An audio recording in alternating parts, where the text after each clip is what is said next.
Hi guys, कैसे हैं आप? उम्मीद करता हूँ आप खैरियत से होंगे। ये अब बारिश हो रही थी आज, चेक करो बारिश का नज़ारा। जैसे आज चाय पीने आए थे, आज चेक करो आ देखो लोग चाह पीने आए हैं हम। चेक करो हमदा भाई भी अज है। हमदा भाई यार अज कितना मौसम है यार? आज कसम से इतना प्यारा मौसम है, साथ एक लड़की हो, चाय हो, एक कमरा हो, एंजॉय कर रहा हो।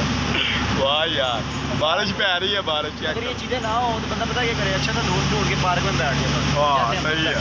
हाँ इतना जिंदगी है, जिंदगी में काम तो सारी जिंदगी काम ही करने हैं। काम जिंदगी सारी पूरी होना है। उन्हें काम छड़ के असी क्या यार व्लॉग बना लिए, व्लॉग बना लिए नाले चाह पी लिए। चेक करो नाले गाइस ये चेक करो चाह। अपने जगह के मौसम कैसे हैं आजकल?